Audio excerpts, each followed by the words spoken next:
Alors bonjour, sans plus tarder, on va voir dans cette vidéo les parties importantes du microscope. Premièrement, nous avons ici l'oculaire, là où on place notre œil afin d'observer nos lames. Donc l'oculaire suivi du tube optique qui va rejoindre ici ce qu'on appelle le revolver. On appelle ça un revolver, pas parce que ça peut tirer comme un fusil, mais ça peut tourner un peu comme les cartouches dans un revolver, justement. Et le revolver sert à faire tourner nos objectifs. Ici, celui que j'ai présentement comme microscope, nous avons 3 objectifs. On va voir plus tard comment les utiliser. Donc, ces 3 objectifs-là sont maintenus par le revolver.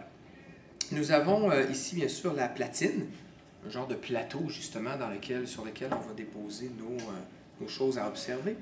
Et nous avons, je vais le tourner de l'autre côté, nous avons sur la platine un chariot avec des petites vis qui sert à déplacer ma lame afin de pouvoir observer ou chercher, quand on va chercher les amibes ou les paramécies, mais ça va nous aider à déplacer notre lamelle sans qu'on ait à toucher avec nos doigts.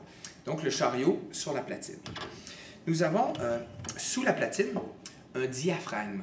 Le diaphragme, en fin de compte, ça l'ajuste, pas l'intensité, mais la quantité de lumière que l'on va avoir afin d'observer nos lames comme il faut.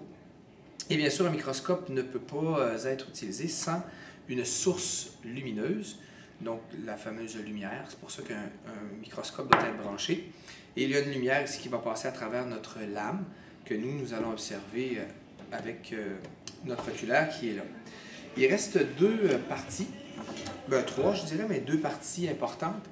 Il y a 2 vis ici. Vous remarquez, le plateau descend et monte.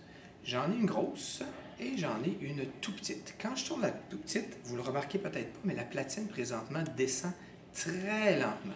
Donc, ces 2 vis-là servent justement à ajuster la distance de ma platine par rapport à mes objectifs. La plus grosse, bien sûr, va s'appeler la vis macrométrique.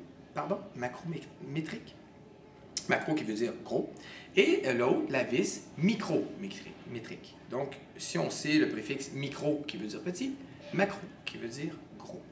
Il reste une dernière partie, je suis justement en train de la tenir, la potence, ce qu'on appelle la potence ici. En anglais, on va même dire le bras, nous on l'appelle la potence. C'est ce qui nous sert bien sûr à transporter notre microscope.